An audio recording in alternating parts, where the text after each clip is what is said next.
we've had in a long time. This is a portion of our meeting that is reserved for public comment. The crowd may want to address the board publicly. Now is the time to do it. We'll move on to our next agenda item, the consent agenda. That's one thing tonight, the people of the minutes who have a motion to approve. In addition to correction. All in favor, say aye. Opposed? Passed. So the first action item tonight, I will let you take over. Yes, the one thing to do is talk about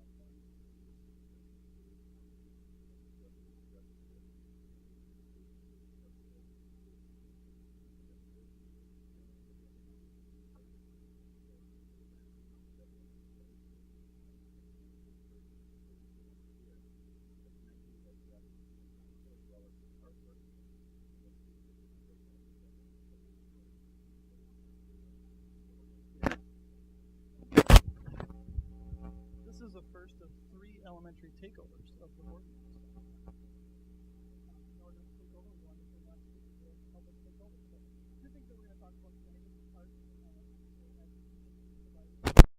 For you tonight. So the art is out in front, and we thought no better way to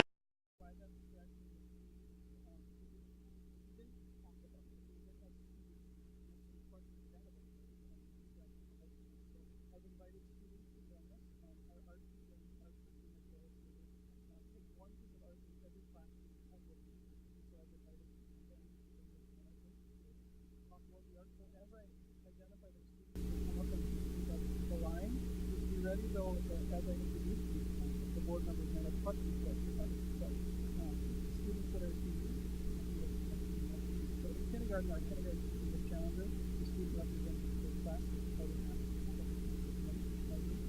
has some art for you. Miss Meisiger, kindergarten classroom, Jean Richmond, who's here tonight with us. So I'm going to be the first one to stand right here. And this is Jamie, who's a kindergarten piece. Should be named on the bottom, as you say. If you have questions, in first grade, Miss Kemper's class, Alyssa Worden,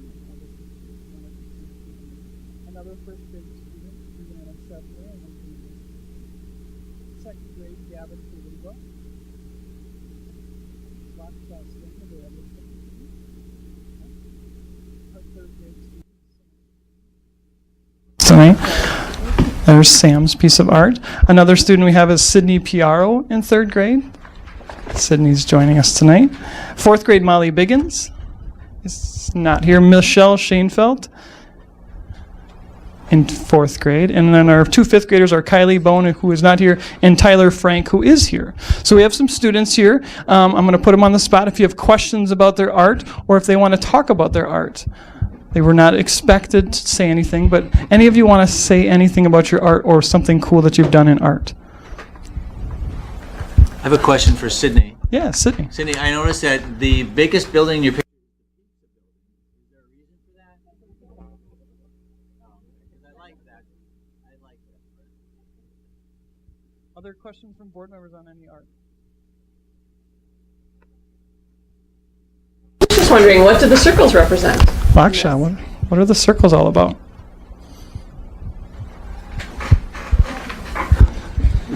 Thinking of line and texture and all those things. I was Excellent. thinking maybe bicycle wheels. Oh, bicycle wheels. Excellent. Or a yo-yo. There we go. Awesome.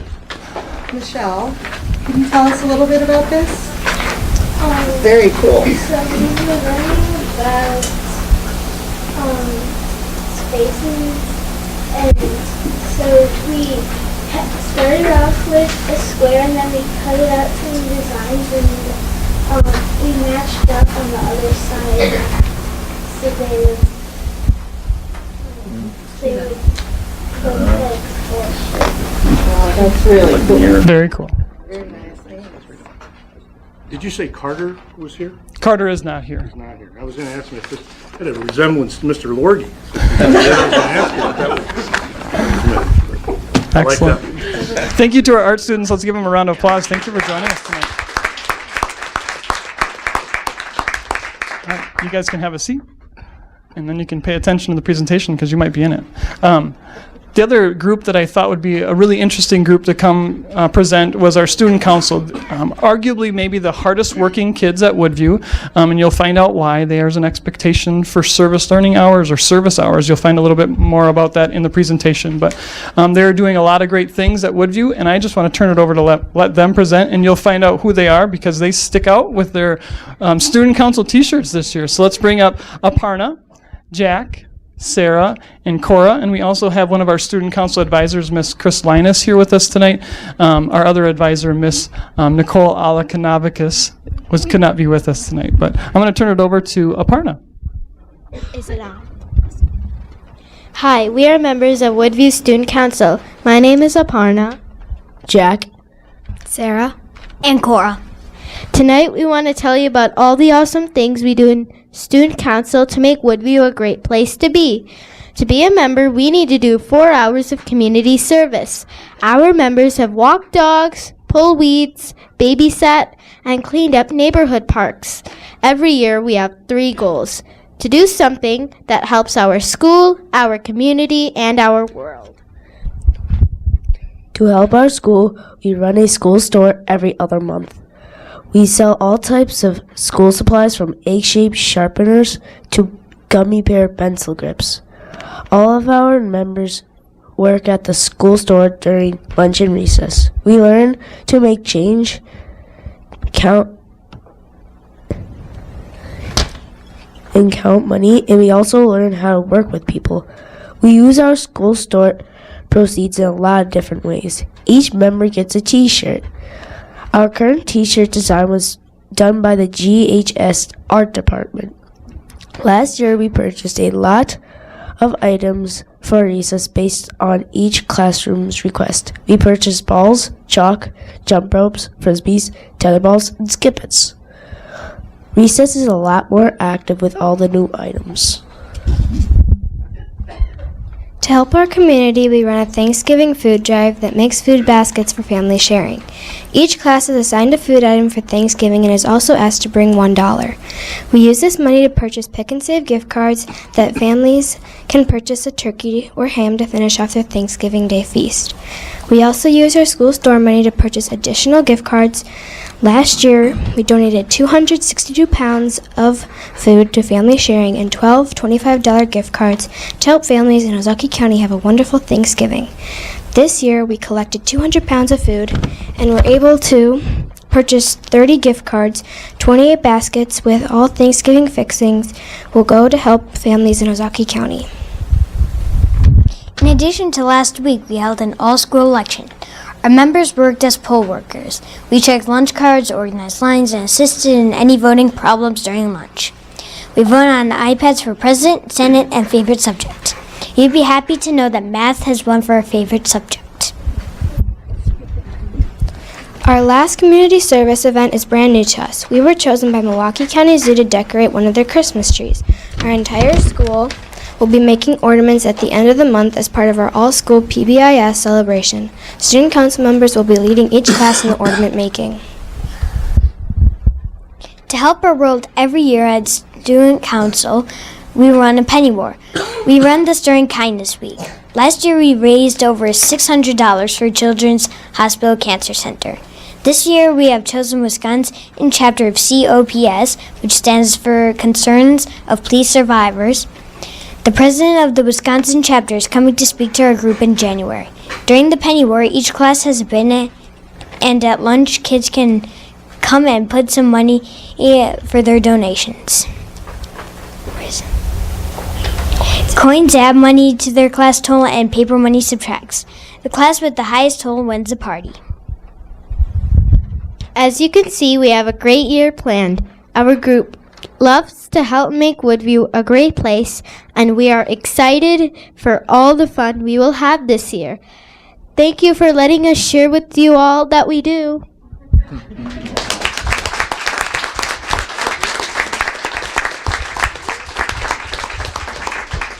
That concludes the Woodview takeover of our board meeting tonight. Any questions that you have for our student council? We won't let them get too far. Questions for us on what we're doing at Woodview? We certainly could have bored you with data and numbers, but we thought we'd celebrate the great things. So, What grade are the students in student council? Aparna, do you want to answer that? What grade do you have to be in order to be in student council? You have to be in 4th grade, but you can also be in student council when you're in 5th grade. Excellent. Other questions? Are there offices in I have plenty of questions. I'm new. Are there offices in student? Let's have someone have a Jack, different come on student up. answer. Jack, come on. Are there officers in student council, president, vice president, or whatever it may be, or? No. Excellent. Good answer, Jack. Our student council meets monthly. Our advisors do a kind of a lunch, working lunch. Students eat lunch and talk about all the things coming up. There's been a number of students that have come to me ahead of the meeting just to run ideas by me to see what their thoughts are, and we just run with it. They've done an excellent job so far. Cool. All right. Thank you for letting us present. Can we get a picture? Maybe have the students who have the artwork come up and grab their artwork, and then the student council kids come up and they take a picture with the board standing behind them. Awesome. So why don't you guys, you girls, grab your artwork. Parents want to take pictures as well. You can. Why don't you guys stand like right back there? Yeah. Do you want us back there? Yes. Mark. Jeannie. Oh yeah. Oh, that gets you up. There we go. It's on that chair. Here. It's Molly's. It's Gavin. They're not here. Can I have yours, buddy?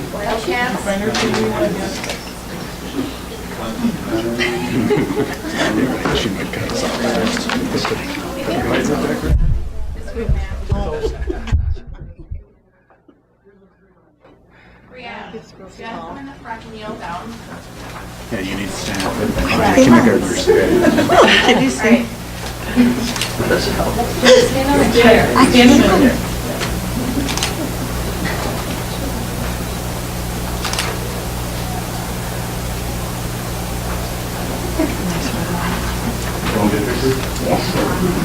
Awesome. Great job. Thanks, everyone.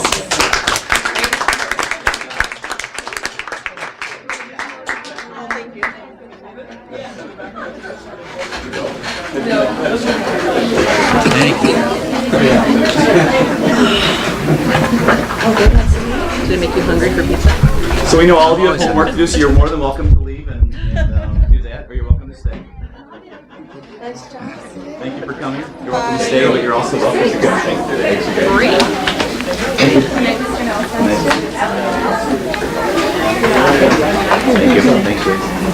Nice job, Cora. Bye. Thanks for coming. See you, Jack. I was sending Jack as a good strong answer. Thanks, Jack. You can learn something from that. I like that. Succinct answers are always best. Do you know how long it took them? Yeah, really are. They set a high bar. You see how long it took them?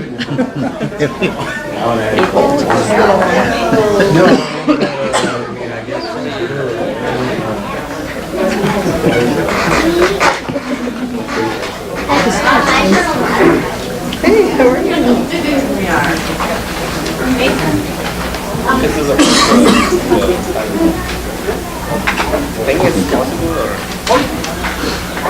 That was great, thanks. Mr. Nelson, let's move on to your report, starting with the Education Week, American Education Week.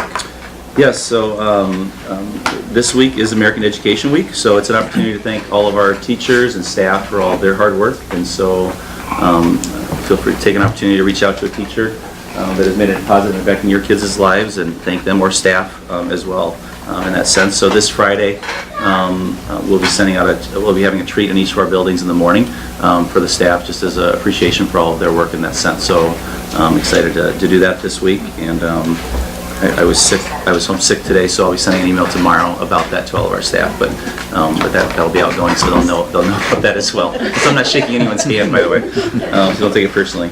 But that is their American Education Week. I also want to say congratulations to the staff and students at John Long Middle School for their successful rendition of Beauty and the Beast. I know a number of you were also there 2 weekends ago.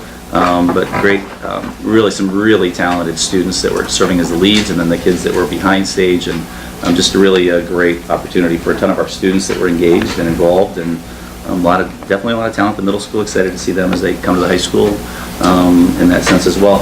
And we have a full athletics recap, and I have Mr. Manti. I've asked Mr. Manti to come up and sort of read us the names of the students that have been recognized either for all conference or state qualifiers, as well as provide us an update of our girls swimming team that just competed this past weekend at state, and some exciting news with them as well. So I'll ask him to read us those names. Yeah, so I'm happy to continue with the great news in terms of our student accomplishments, these being athletic in nature. As you can see, as we read through, you're going to hear lots of names tonight and lots of great things that occurred in the fall at Grafton High School.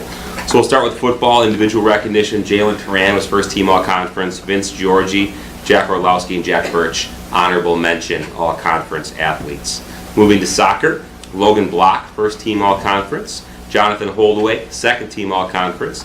Noah Chop, Patrick Still, and Tyler Otto, all honorable mention athletes. And their season concluded in the sectionals this year. Cross country, a lot of success in cross country. Julia Willie and Gordy Thompson, both first team all-conference athletes. Anna Eifert and Xander Lahosik, both second team all-conference athletes. Natalie Shirella, honorable mention. State qualifiers for cross country. In boys cross country, Gordy Thompson finished 20th at state as an individual race, and Xander Lahosik 44th at state, and that was out of 151 runners. Girls cross country, our entire team qualified and finished 11th in the state.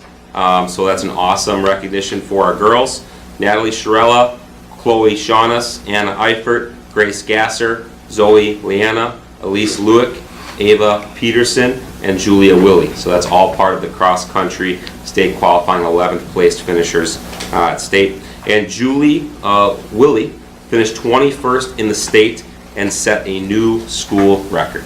So 21st in the state, new school record at the state meet. So that is quite an accomplishment there. Moving on to volleyball. Kayla Choi, first team all-conference and also the North Shore Conference Player of the Year. Awesome accomplishment for Kayla. Ty Deppies, first team all-conference. Chloe Doring, second team all-conference. Maggie Prayfrock and Lisney Hittner, both honorable mention athletes as well. And then we'll move on to swimming, which will need some time in itself. Our state qualifiers, we have 4 state qualifiers in swimming. To take place this last Friday night. Autumn Habig, Emma O'Brien, Mallory Fox, Olivia Conzen.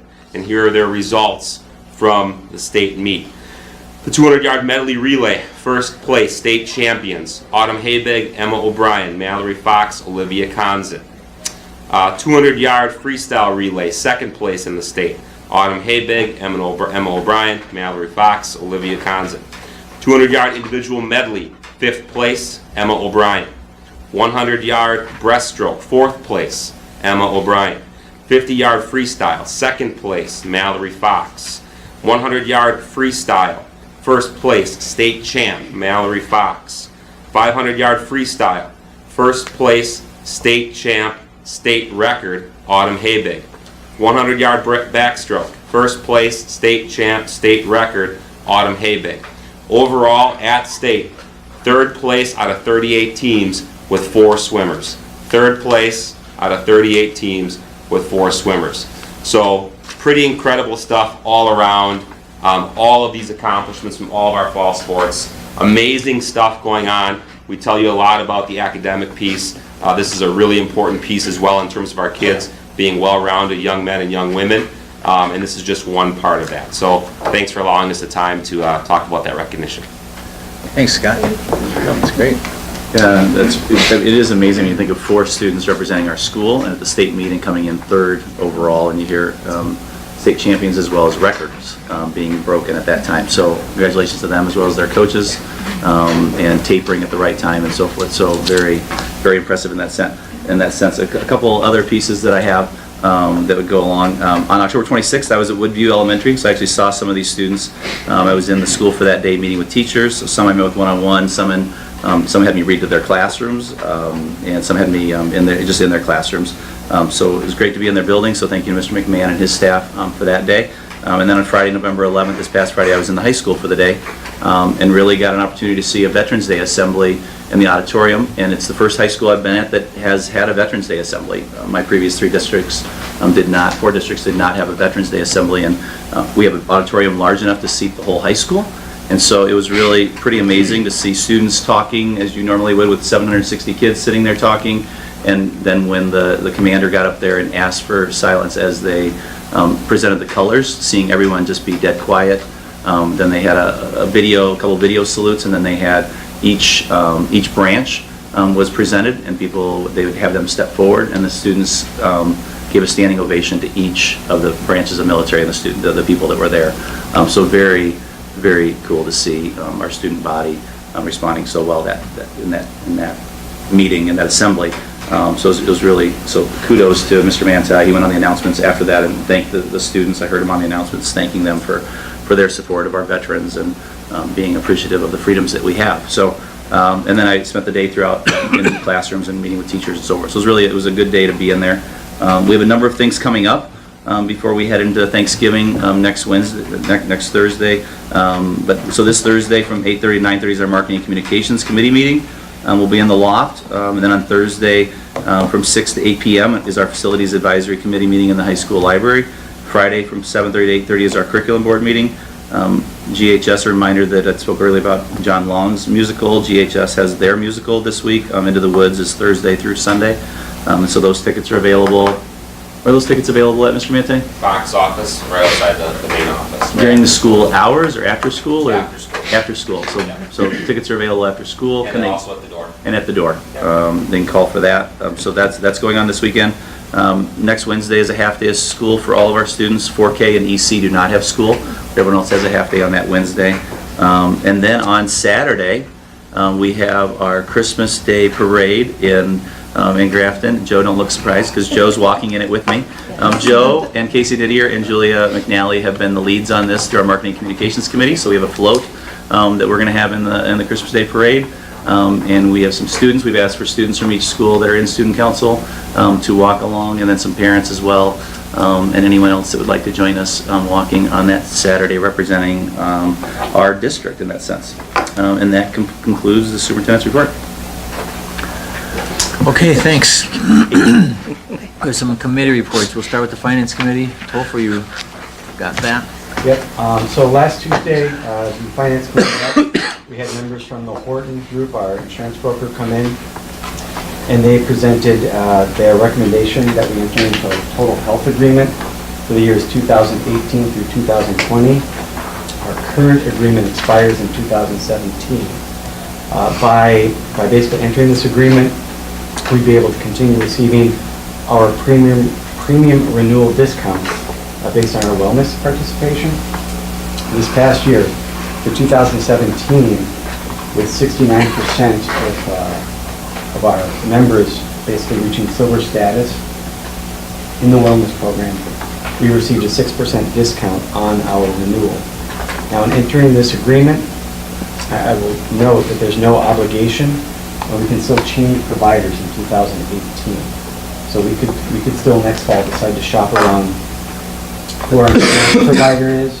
But by entering this agreement, we do get that opportunity for a premium discount based on our wellness. So this is something we'll bring forward to the board at a future date before the end of the year. We also had, as long as they were coming in, we had them do an insurance review to sort of look at our plan, some of the trends that are in the marketplace that have developed since Act 10 came about, and we've seen changes. Various places have seen changes in the insurance market. So we talked about having a choice of plans, such as here we have the high deductible plan and a PPO plan, fixed employer contributions. In that case, we have a certain amount that we put toward the high deductible plan. If you want to buy up to the more expensive plan, the employee pays the difference rather than a straight percentage of each one. And then we talked about having, there are a lot more high deductible plans with HSAs out there right now. They described an accountable care organization, which involves various hospital groups getting together and offering a plan with very narrow choices become cheaper, less expensive. So some of that has been developing out there, although school districts haven't been getting into those at this point. Incentivized wellness programming, which, as I described before, we do are involved with that. We do incentivize wellness participation. And then there's also coming about our spousal carve-outs. So that involves spouses on the plan that have that are employed and could go on their employer's plan. They carve that person out, so that person has to leave the plan and take the employer's plan. So some places are looking at that as well. Also, the dependent eligibility audits, and that would be looking at actually taking a look at who's on your plan and making sure they should all actually be on your plan. It's quite a process, in essence. They described it as having to, you'd have to have everybody, all your employees on the plan, bring in their marriage certificates, birth certificates, so that would be an ordeal, basically, but that's something that's been done in some places. Also, a reduction or elimination of cash in lieu. As you're well aware, a couple of years ago, we were about $5,000 for cash in lieu benefits if you didn't take the insurance. For 2017, we're going to be at $3,000. And then also changes in retiree benefits. And as I'm sure you're aware, we no longer offer health insurance for retirees when they retire. So those are some of the trends. If you can throw that up there, I have, with these changes and trends that have occurred since Act 10, and before Act 10, I don't know if you'd be able to talk much about trends necessarily. You want to pass that down and around. Other than maybe increasing cost to school districts, we've been able to implement a number of these things, including making employees obviously pay portions of the insurance. Some of these other changes by plan designs, changing our providers, etc. So what you see up here is the amount that we spent on health and dental expenditures before Act 10, 2010 2011. That's nearly $5.1 million.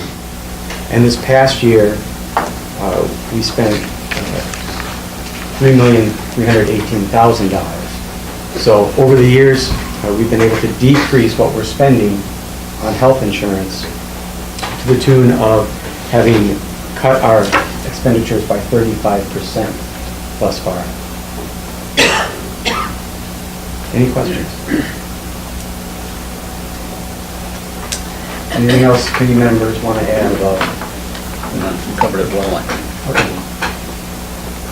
Topher, just a question on the mechanics of if we do a spousal carve-out. Do you know how it works if you have a husband and wife both taking their employer's insurance offerings? Do they both have to meet their separate deductibles if it's two high deductible plans, or does the industry merge that so that they don't get penalized that way? Well, what would most likely happen is you have the spouse would take the single plan, so at their employer, and then either the spouse stays on family because they have kids.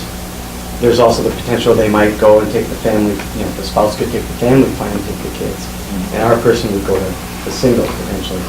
The caveat on that is whenever you make a plan design change, is you have to look at who you're encouraging to leave the plan.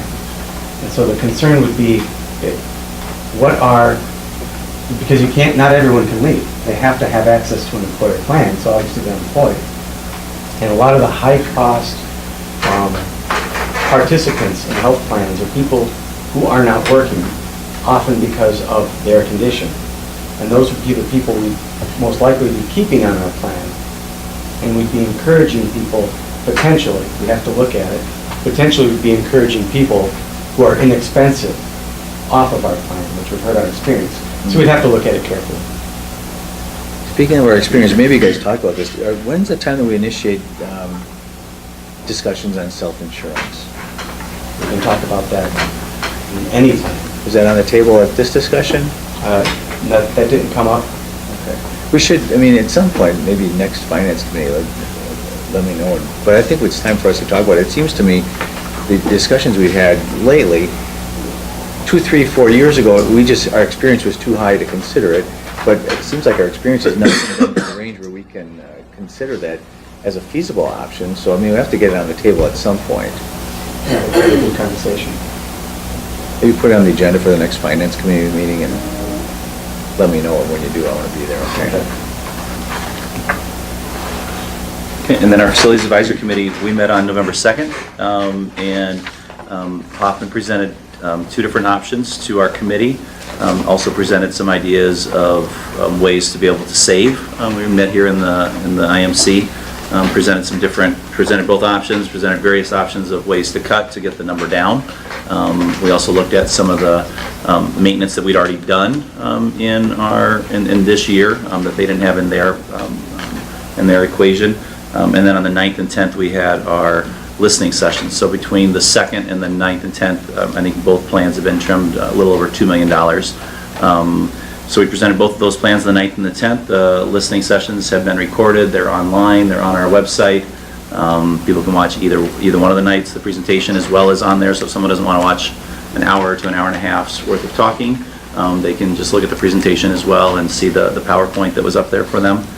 There was also a link that we shared at the listening sessions for people to be able to give. There's a paper document, and then there was also a Survey Monkey that we submitted a link so people, after looking at the plans or watching the presentations or being there, could give us feedback.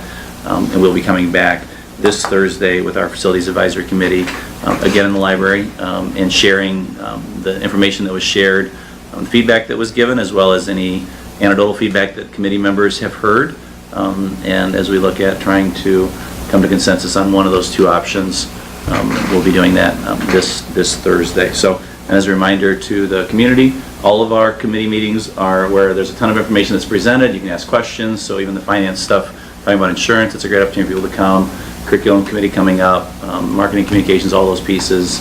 It's a great opportunity for the community if they have questions about various things to get really in-depth onto a topic. We're giving an overview here, but there's a lot of discussion that goes into that. So the next Facilities Advisory Committee is this Thursday from 6 to 8 in the IMC. Questions for Jeff? Or if someone else wants to share from the committee that I missed something? Pretty much covered. All right, then lead us in a discussion on school start dates. Yeah, so school start dates. So this is something that I think that's been circulating sort of a couple years ago, sort of a hot topic, and then it's sort of gone away. There was a discussion statewide of you could request a waiver, and then when waivers weren't being granted, it sort of has slowed. It's sort of renewing some discussion with area superintendents, because one of the pushbacks that we're hearing now is that there aren't any waivers being requested, so it shows that there isn't really a need for school start date to be given to local control. And this year, it'd be really nice this year because September 1st is on a Friday. And so it's a weird time to start, and you're going to have the Labor Day weekend, and then you're going to come back on a Tuesday. So what I'm asked, so the 2 driving factors for looking at it, and then I'll give you my ask. The 2 driving factors for having local control and being able to start earlier in September 1st is obviously the piece of, depending on when September 1st falls, it sort of creates a conflict with the schedule. And it's going to create that conflict every once in a while. But the second one is going to be student participation in 2 different areas. And they're both driven by the high school. One being students that are involved in advanced placement classes. So advanced placement classes that students can get college credit for, those tests always start in the 1st and 2nd week in May. And so because we start in September 1st and we end in 1st week, maybe 2nd week in June, depending on how our calendar goes, you lose 3 to 4 weeks of instructional time that other schools are gaining by starting a week or 2 earlier. So if we started a week earlier, we'd gain an instructional week. If we started 2 weeks earlier, you'd gain 2 weeks. So you wouldn't gain the 4 weeks or the 3 weeks, but you'd gain at least a little bit of time. And last year we had, at the high school, out of 769 students, we had 234 students that were involved in advanced placement classes. So it's 30% of the student body. So 30% of the student body was involved in a class. And sometimes it is the luck of the draw. On the first day, and I don't know what it is on the first day. Is it chemistry? If it's the first. I couldn't. I'm not sure. I'm putting you on the spot as well. But you know, it's even a big difference if you're on the first day of May than if you're on like the 13th of May, because you actually lose even more instructional time by being on there. And then once you get into that testing window, we had 234 students take 516 exams, which means students are taking multiple exams. So not only, so a student may have an exam on that first Tuesday, and they may have an exam that next Thursday, but for that next Thursday exam, they're missing their Tuesday class. So there's also a loss of instruction. Once you get into that window, students are pretty overwhelmed as they're studying for that and so forth. So you have that piece of it, that's 30%, and then also the students that are involved in our fall sports. And we had 245 students out of the 769 that were involved in fall sports. So if I look at cheerleading and dance and football and soccer and swimming, tennis, volleyball, and cross country, then you have 245 students that are involved in a fall sport. So you are, and a lot of those fall sports are going to be starting in that first or second week in August is when they're starting. So the logic of saying, well, you don't want to start until closer to Labor Day so parents can enjoy summer vacation and so forth, it's already not happening for a number of these families. And the idea of local control would be they would be giving the school board the discretion to work with our community to say, when would we like to start school so we can get out at this time? So there's some things that would go with that. So area superintendents are having this discussion, and we've agreed to go to our school boards to ask for a motion to be able to write a request for a waiver that would allow our district to be able to start whenever our school board would like to be able to set a calendar because of the discussions the data points that I'm mentioning here. I would like to make that motion. I've been pushing this for years. It makes no sense to me to start this late and put our kids behind the 8 ball for all the reasons that you said, but also, you look at the number of students that we have. I have 3 kids in the school district that have this. They're ready to go back mid-August, and I'm not sure the community, we didn't vote for it, but the local control needs to be here so we can make that decision. But my kids, anecdotally, are ready to go back to school the 15th. They're all 3 in sports. They're all here. And, you know, one of my kids has got 5 AP classes this year. And, you know, 2 weeks, 3 weeks is a big deficit to try to make up to take that test in May. It costs our families money by getting our kids that deficit. When you get 3s, 4s, and 5s on that, it goes up commensurate with the amount of credits you can get at Madison and some of the other schools around here, and every credit that a parent doesn't have to pay for is money back into the family. There's just, in my mind, there's just nothing here. And from the straight just experience, there are times when our student body comes back to the school and they're already on their 4th football game and their 10th soccer game. And that's just on the boys. Volleyball is the same way. A third of the season is already over before our kids come back, and I think the stats are, what we had, 300 kids, or what was it on that? For the amount that are here doing something. Yeah, there's 245 fall sports athletes that are. You know, that's just the athletics. That's not every other extracurricular. That doesn't include our band. That doesn't include students that are in band that are practicing over the summer and getting ready and so forth. So. There's also so you're looking at a vast number of people that are back at the school, ready to go, and you know we have some great teachers here, and we're hamstringing them. Every one of those AP teachers have come up to one of us at some point and said, "Can you get that changed? We could use that extra time to get it." 10 days may not seem like a lot, but it's an entire section in some of those AP classes. It's more depth to get in there, and so it just seems to make sense. And everybody knows once you take those tests, and we have some great teachers, and there is some learning that goes on after that test is taken on May 5. But if that, we all know what happens when the end result comes. I mean, there's some good stuff that goes on, but really there's a lot of checking out. I've seen it in mine after those tests are taken. So there's a lot of good reasons. I'm not sure the community is for it. We've had board members in the past that weren't for it. So I get that, but we should have the control of it. So I would make the motion to make a very strong letter asking for the waiver, and to let them know that just because we haven't been asking for it, if you turn it down, that's one of the reasons why. But I think we should have at least the ability to put forward if we're looking to do the best thing for the kids and the educational product that we're putting out. I'll second that. I agree with you, Clayton. I think that extra couple of weeks could really help a lot, make a big difference. Come in for that. Just to add one thing, I mean, for this year coming up in 2017, that first day that Jeff was talking about, it's chemistry, environmental science, and psychology, and we'll get well over 100 exams. on that day, that very first day of the AP window, psych being one of our largest tests that we give. So, use the numbers, we had over 500 exams in 2 weeks, we'll go well over 100 on that first day in May. So it is significant with the time frame. And there's some benefits that could be achieved with local control. I mean, because you really could look at your calendar and then, for example, this year in 2017-18, you could, because it's on the, you could even almost every year you could almost do like a 4-day weekend for Labor Day. I mean, you could give families, you could also give families some opportunities that we wouldn't have in the past, because you haven't been able to do that in the past. If it's on the 1st, it was on a Thursday like it was this year. Every district in our area started on the 1st. And so, the discussion now is, for this coming year, would we want to start on the 1st, which is a Friday, or would we really want to wait until that Tuesday to start the year? But if you had local control, you could build in different breaks like that we would give families something that they could use in that sense. Is it totally open-ended? I mean, could we start 2 weeks early, or is it, can we stay local control? Yes. There aren't any parameters around that? So I have the waiver and alternative compliance information that they would say, and you have to request it, and then you're given it for 4 years. It's been very rare for them to approve it. But it's local control is what you're asking for. You have to give a reason for why you're asking for it, but that's what we'd be asking for based on some of our data points. From my understanding, the law was originally put in place because of, is it retail and tourism industry? Now, is that still the pushback from the state level to not allow it? Or? My understanding is that the lobbyists for that area are still pushing very hard on that. That's correct. It can't get out of the tourism subcommittee. Yep. It goes there and it dies. Yep. Last year when we had Alberta and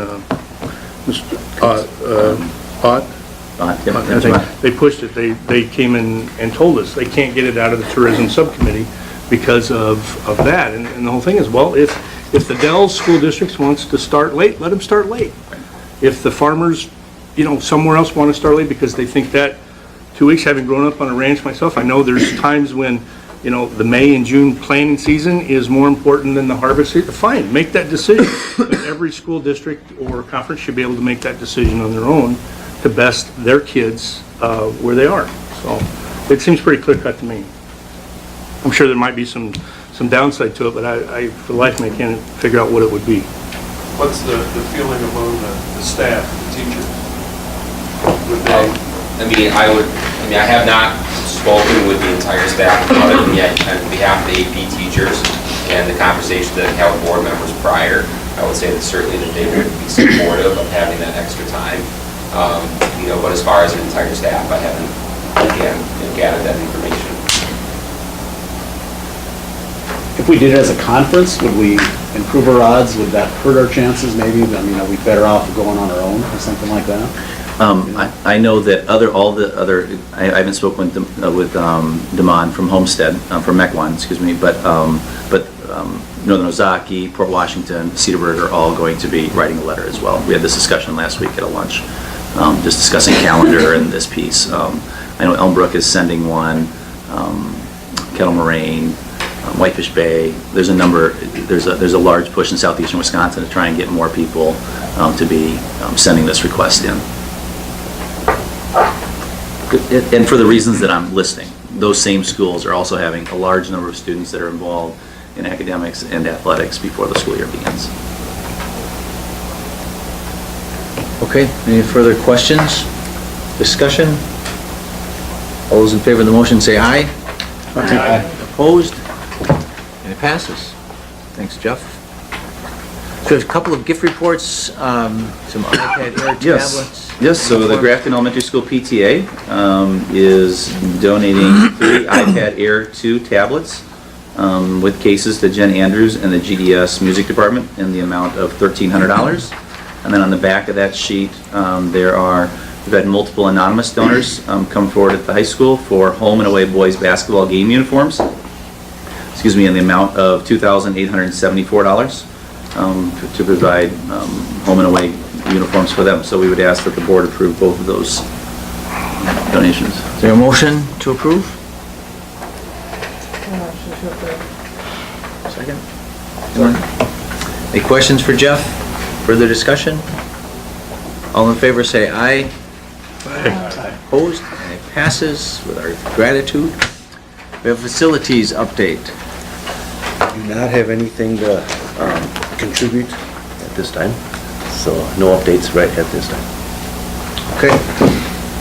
Then I'll look for a motion to convene in closed session to consider performance-related data of the superintendent over which the board has jurisdiction or exercises responsibility. This is in accordance with Wisconsin State Statutes 19851C.